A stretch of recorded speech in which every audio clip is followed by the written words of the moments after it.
Hello, welcome back to my channel. ഇന്ന് ഞാൻ വന്നിട്ടുള്ളത് നമ്മുടെ കസാഖിസ്ഥാൻ ട്രാവൽ വ്ളോഗിൻ്റെ അടുത്ത പാർട്ട് വീഡിയോ ആയിട്ടാണ്. അപ്പോൾ ഇതുവരെയുള്ള വീഡിയോസ് കാണാത്തവരുണ്ടെങ്കിൽ കണ്ടു നോക്കണം. വീഡിയോയുടെ ലിങ്ക് ഞാൻ ഡിസ്ക്രിപ്ഷൻ ബോക്സിൽ കൊടുത്തേക്കാം. കഴിഞ്ഞ വീഡിയോയിൽ ഞാൻ പറഞ്ഞിട്ടുണ്ടായിരുന്നു നമ്മൾ സതി വില്ലേജിലേക്ക് പോവുകയാണെന്ന്. അപ്പോൾ യാത്രയിൽ തന്നെ അവർ നമുക്ക് വേണ്ടിയിട്ടൊരു വാട്സപ്പ് ഗ്രൂപ്പൊക്കെ ക്രിയേറ്റ് ചെയ്തിട്ടുണ്ടായിരുന്നു. നെക്സ്റ്റ് ഡേ എത്ര മണിക്ക് റെഡി ആവണം, പിന്നെ പോകുന്ന സ്ഥലങ്ങളുടെ ലിസ്റ്റ് ഒക്കെ ആയിട്ടൊരു ഗ്രൂപ്പ് ക്രിയേറ്റ് ചെയ്തിട്ടുണ്ടായിരുന്നു. ബസ്സിലുള്ള എല്ലാവരും ഒരു സ്ഥലത്ത് തന്നെയല്ല സ്റ്റേ ചെയ്യുന്നത്, പല വീടുകളിലായിട്ടാണ് സ്റ്റേ ചെയ്യുന്നത്. അപ്പോൾ നമ്മളുടെ ഈ ഒരു ഗ്രൂപ്പ് എല്ലാവരും കൂടി ഒരു വീട്ടിലായിരുന്നു. ഓരോ ഫാമിലിക്കും ഓരോ റൂം വെച്ചിട്ടല്ലായിരുന്നു. ലേഡീസ് ഒരു റൂമിൽ, ജെൻറ്റ്സ് ഒരു റൂമിൽ, അങ്ങനെയായിരുന്നു അവർ റൂം അറേഞ്ച് ചെയ്തിട്ടുണ്ടായിരുന്നത്. സിംഗിൾ ബെഡായിരുന്നു, എല്ലാവർക്കും ഓരോ ബെഡ് വീതം ഉണ്ടായിരുന്നു. നല്ല കംഫർട്ടായിരുന്നു അവിടെ ഉറങ്ങാനൊക്കെ. അടുത്ത ദിവസം രാവിലെ നേരത്തെ തന്നെ നമ്മളെ വിളിച്ചുണർത്തി. അവർ ഫുഡൊക്കെ റെഡിയാക്കി വെച്ചു. ബ്രേക്ക്ഫാസ്റ്റായിട്ട് ഓട്സ് ആയിരുന്നു തന്നിട്ടുണ്ടായിരുന്നത്. പിന്നെ കുറേ സ്നാക്സും ഒക്കെ വിളമ്പി വെച്ചിട്ടുണ്ടായിരുന്നു. തലേന്ന് രാത്രി വന്ന ഉടനെ ഉണ്ടായൊരു പ്രശ്നം എന്താണെന്ന് വെച്ചാൽ, വാഷ്റൂം അവർക്ക് ആകെ ഒരെണ്ണേ ഉള്ളൂ അകത്ത്. അപ്പോൾ അവർ യൂസ് ചെയ്യുന്ന വാഷ്റൂം തന്നെയാണത്. അപ്പോൾ അത് നമുക്ക് യൂസ് ചെയ്യണമെങ്കിൽ നമ്മൾ അതിന് എക്സ്ട്രാ പേ ചെയ്യണമെന്ന് പറഞ്ഞു. ഓൾറെഡി പേ ചെയ്തതാണെന്ന് പറഞ്ഞിട്ടൊന്നും അവർക്ക് മനസ്സിലാവുന്നുണ്ടായിരുന്നില്ല. ലാംഗ്വേജിൻ്റെ പ്രശ്നമൊക്കെ ഉണ്ടായിരുന്നു. പുറത്തവർ കാണിച്ചു തന്ന ടോയ്ലറ്റ് ഇതായിരുന്നു. അതിൻ്റെ ഉള്ളിൽ ജസ്റ്റ് ഒരു പലക വെച്ചിട്ടുണ്ട്, അതിന് നടുക്കൊരു ഹോളുണ്ട്. വെള്ളം പോലും ഇല്ലായിരുന്നു. ശരിക്കും അതിൻ്റെ അടുത്തേക്ക് പോകാൻ പോലും പറ്റുന്നുണ്ടായിരുന്നില്ല. അങ്ങനെ നമ്മൾ എന്തായാലും രാത്രി തന്നെ വാഷ്റൂമിന് വേണ്ടിയിട്ട് പേ ചെയ്യാനായിട്ട് തന്നെ തീരുമാനിച്ചു. അടുത്ത ദിവസം അവർ ആ പേ ചെയ്ത എമൗണ്ട് നമുക്ക് തിരിച്ചും തന്നിട്ടുണ്ടായിരുന്നു. അപ്പോൾ നമ്മൾ ഇന്നത്തെ യാത്ര തുടങ്ങുകയാണ്. നമ്മളിനി പോകുന്നത് കൈൻഡിയിലേക്ക് കാണാൻ വേണ്ടിയിട്ടാണ്. അപ്പോൾ ലേക്ക് കാണാൻ പോകണമെങ്കിൽ നമ്മൾ കുറച്ച് ഓഫ് റോഡാണ് പോകുന്നത്. അപ്പോൾ നോർമൽ കാറൊന്നും അതിൽ പോവില്ല. അപ്പോൾ ഇങ്ങനത്തെ വാനിലൊക്കെയാണ് കൂടുതലും അവിടേക്ക് യാത്രക്കാർ ചെല്ലുന്നത്.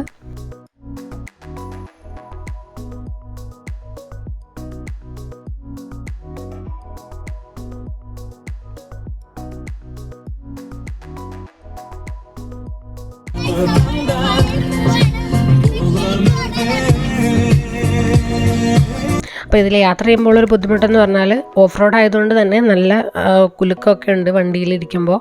അപ്പോൾ യാത്ര ചെയ്യുമ്പോൾ വൊമിറ്റ് ചെയ്യുകയൊക്കെ ചെയ്യുന്നവർക്ക് കുറച്ച് ബുദ്ധിമുട്ടായിരിക്കും. നല്ലതുപോലെ ഒലയുന്നുണ്ടായിരുന്നു വണ്ടി. കുറച്ച് ദൂരം നമ്മൾ വാനിൽ യാത്ര ചെയ്തു. അത് കഴിഞ്ഞിട്ട് പിന്നെ നമ്മൾ മൗണ്ടൻ്റെ മേലേക്കാണ് കയറേണ്ടത്.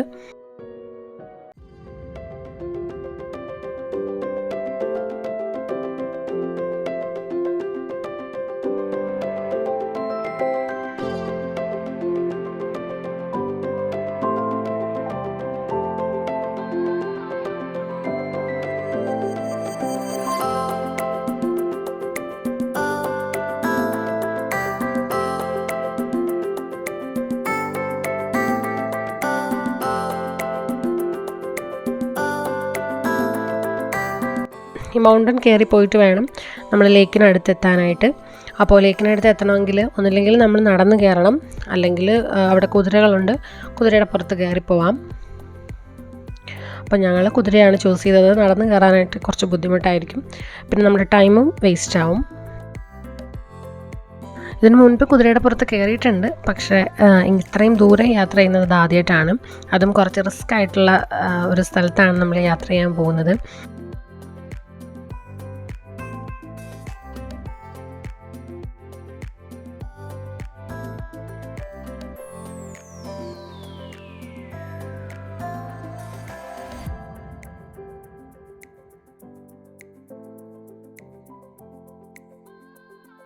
എനിക്കതിൻ്റെ പുറത്ത് കയറാൻ തന്നെ ഒരു പേടിയായിരുന്നു.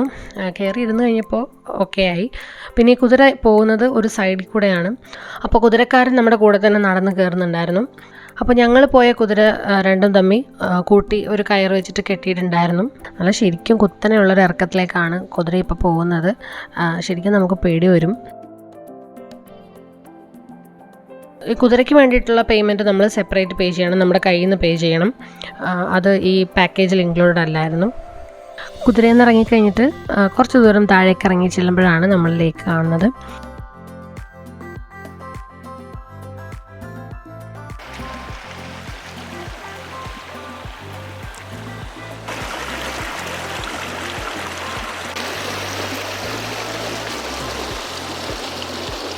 താഴെ ഇറങ്ങി ചെല്ലുമ്പോൾ ഇതുപോലൊരു ചെറിയൊരു അരുവി കാണാം. ഈ അരുവി ക്രോസ് ചെയ്തൊരു പാലമുണ്ട്. അത് ചെറിയൊരു പാലമാണ്. അപ്പോൾ ഈ പാലമൊക്കെ കിടന്നിട്ട് കുറച്ച് കൂടി നടന്ന് പോകാനുണ്ട്. അപ്പോൾ ഞങ്ങൾ ചെന്ന ടൈമിൽ സ്നോ ചെറുതായിട്ട് മെൽറ്റായിട്ട് കിടപ്പുണ്ടായിരുന്നു. അതുകൊണ്ട് കുറച്ച് ബുദ്ധിമുട്ടായിരുന്നു നടക്കാനൊക്കെ, നല്ലതുപോലെ തെന്നുന്നുണ്ടായിരുന്നു. അങ്ങനെ കുറച്ച് ദൂരം നടന്ന് ചെല്ലുമ്പോഴാണ് നമുക്ക് ലേക്ക് കാണാനായിട്ട് പറ്റുന്നത്. നല്ല ഭംഗിയുള്ളൊരു കാഴ്ചയായിരുന്നു. നല്ലൊരു നീല കളറിലാണ് ആ ലേക്ക് കാണുന്നുണ്ടായിരുന്നത്. ആ ലേക്കിന് മേലെ ചെറിയൊരു ലെയറായിട്ട് ഐസ് പിടിച്ചിട്ടുണ്ടായിരുന്നു.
ഐസ് കൊണ്ട് തന്നെ ഐസിൻ്റെ മേലേക്ക് എറിയുമ്പോഴുള്ളൊരു സൗണ്ടാണ് ആ കേട്ടത്. നല്ല രസമായിരുന്നു അത് കേൾക്കാനായിട്ട്.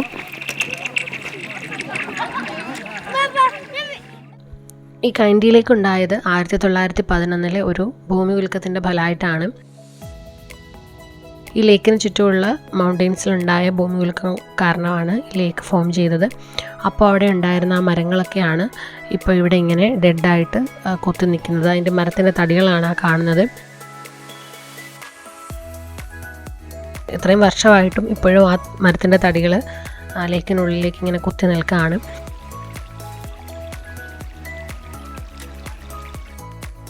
കസാക്കിസ്ഥാനിൽ പോകുന്നവർ മസ്റ്റായിട്ടും കണ്ടിരിക്കേണ്ട ഒരു കാഴ്ചയാണിത്.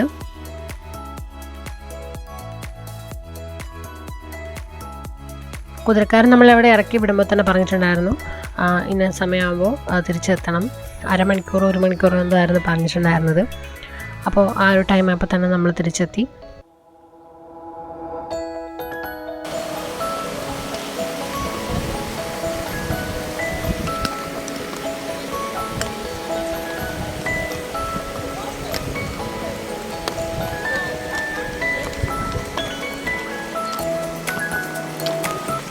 ഇത്രയും നടന്ന് ക്ഷീണിച്ച് പാവം കുതിര താഴെ വന്നിട്ട് വെള്ളം കുടിക്കുകയാണ്.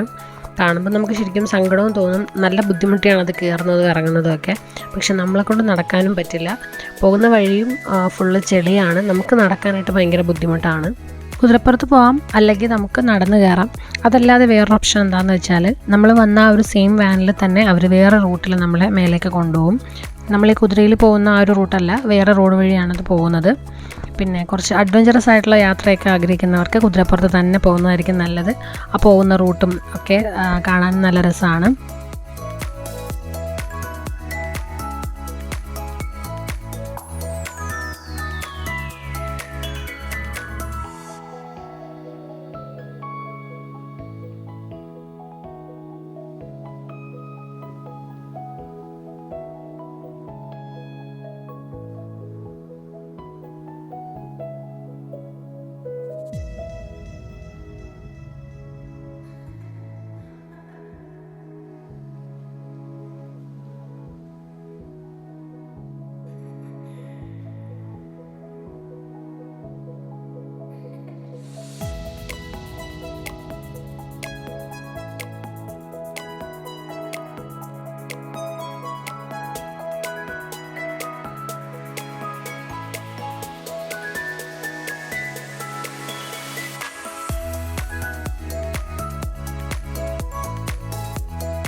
അങ്ങനെ നമ്മൾ അവിടെ നിന്ന് ഇറങ്ങിയിട്ട് നേരെ റൂമിലേക്ക് പോവാണ്.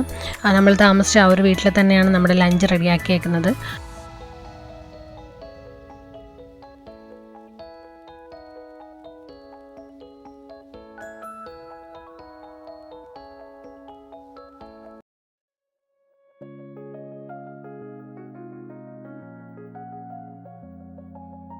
അവർ വീട്ടിൽ തന്നെ പ്രിപ്പയർ ചെയ്യുന്ന ഫുഡാണ്. നല്ല ടേസ്റ്റി ആയിട്ടുള്ളൊരു പുലാവായിരുന്നു. എല്ലാവരും നല്ല വിശന്നിരിക്കുകയായിരുന്നു. ഒരുപാട് റൈസൊന്നും ഒരു വിളമ്പില്ല. ഇതുപോലൊരു ചെറിയൊരു പ്ലേറ്റിൽ ഇത്രയും മാത്രമാണ് ഒരാൾക്ക് അവർ സെർവ് ചെയ്ത് വെച്ചിട്ടുണ്ടായിരുന്നത്. അതിൻ്റെ കൂടെ ഒരു സലാഡും ഉണ്ടായിരുന്നു.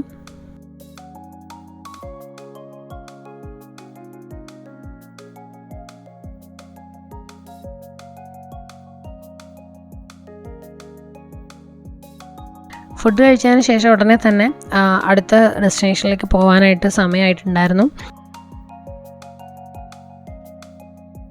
കുറച്ച് കഴിഞ്ഞപ്പോൾ തന്നെ അവരുടെ ബസ് വന്നു. നമ്മളിനി കോൾസായിലേക്ക് കാണാനായിട്ടാണ് പോകുന്നത്. ബസ്സിൽ കയറിയ ഉടനെ തന്നെ അവർ അവരുടെ ലാംഗ്വേജിലും അതുപോലെ നമുക്ക് മനസ്സിലാവാൻ വേണ്ടി ഇംഗ്ലീഷിലും ഒക്കെ ആയിട്ട് ഇപ്പം നമ്മൾ കണ്ട സ്ഥലത്തെക്കുറിച്ചും ഇനി പോകാനുള്ള സ്ഥലങ്ങളെക്കുറിച്ചും വിവരിക്കുന്നുണ്ടായിരുന്നു.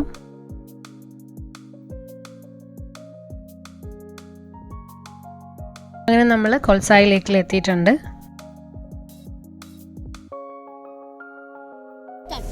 അപ്പോൾ ഗൈസ് നമ്മളൊരു സ്ഥലത്താണ്. അപ്പോൾ നമ്മൾ ഇവിടെ ഈ ബോട്ടിങ്ങിനൊക്കെയുള്ള സ്ഥലമാണ്. അപ്പോൾ നമുക്ക് ബോട്ടൊക്കെ ഓടിക്കാം, തോയണയും. അവിടെ നിന്നിട്ട് ബസ്സിലുള്ള എല്ലാവരും കൂടി നിന്ന് ഒരു ഗ്രൂപ്പ് ഫോട്ടോ ഒക്കെ എടുത്തു. അവരുടെ ലാംഗ്വേജിൽ എന്തൊക്കെയോ പറയുന്നുണ്ടായിരുന്നു. നമുക്കത് മനസ്സിലാവുന്നില്ല, എങ്കിലും നമ്മൾ കൂടെ അതുപോലെ തന്നെ പറഞ്ഞു.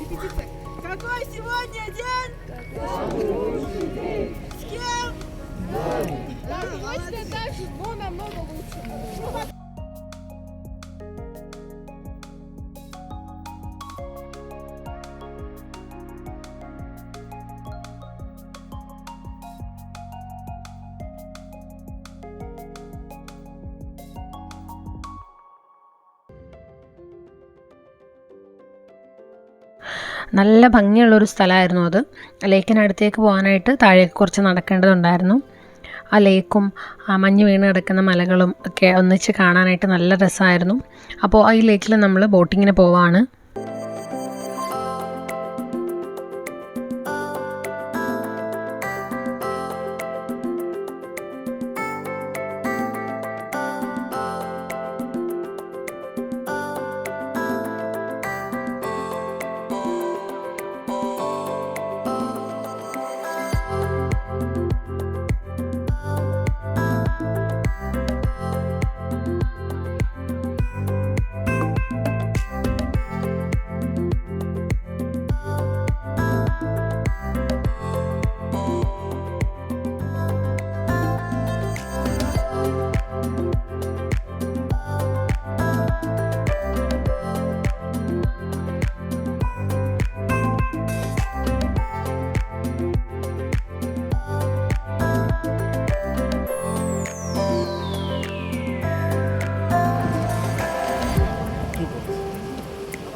അപ്പോൾ ബോട്ട് നമ്മൾ റെൻറ്റിന് എടുക്കണമെങ്കിൽ അതിനും പ്രത്യേകം നമ്മൾ പേ ചെയ്യേണ്ടതായിട്ടുണ്ട്.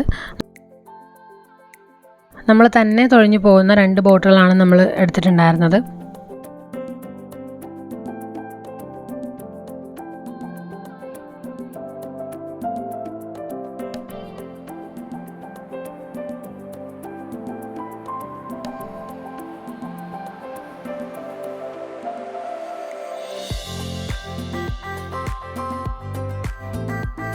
ആദ്യമായിട്ടാണ് ഇതുപോലെ തനിയെ തുഴയുന്നൊരു ബോട്ടിൽ കയറുന്നത്.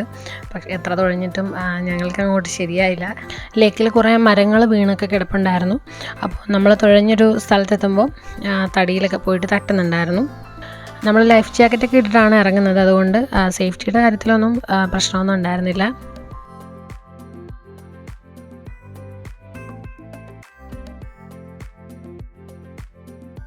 നമ്മൾ ഒരുവിധം തുഴഞ്ഞ് ബോട്ട് അവർ പറഞ്ഞ സ്ഥലത്ത് എത്തിച്ചിട്ടുണ്ട്. ഇനി നമ്മൾ അവിടെ നിന്ന് തിരിച്ചു വരേണ്ടത് നടന്നിട്ടാണ്. തിരിച്ച് നമ്മൾ പോകുന്നത് പൈൻ മരങ്ങളുടെ ഇടയിലൂടെ ആയിരുന്നു. അവിടെ ഇങ്ങനെ തടി കൊണ്ട് ഇതുപോലെ പാലം പോലെ ചെയ്തിട്ടുണ്ട്. അപ്പോൾ അതിലൂടെയാണ് നമ്മൾ തിരിച്ച് ബോട്ടിൽ കയറിയ ആ ഒരു സ്ഥലത്തേക്ക് തിരിച്ചെത്തുന്നത്.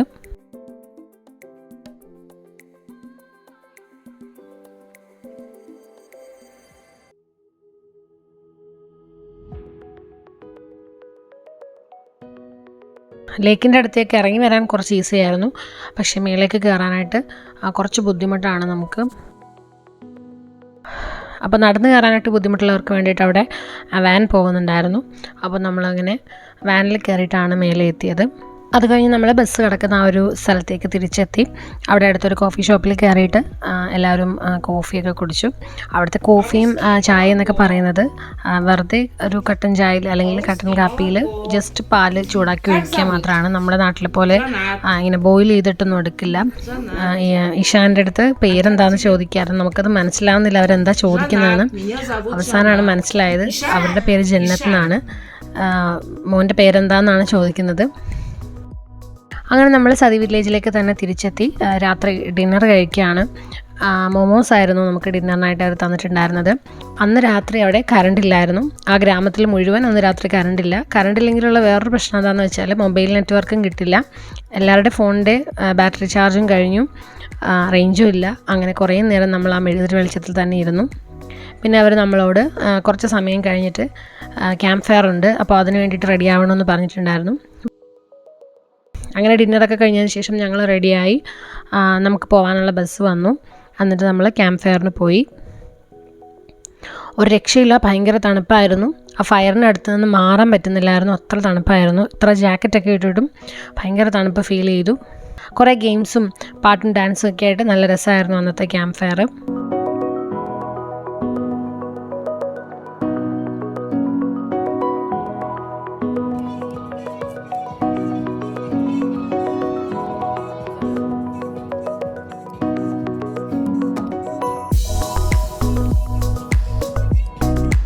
അങ്ങനെ നമ്മൾ ക്യാമ്പ് ഫയറൊക്കെ കഴിഞ്ഞിട്ട് റൂമിലേക്ക് പോയി.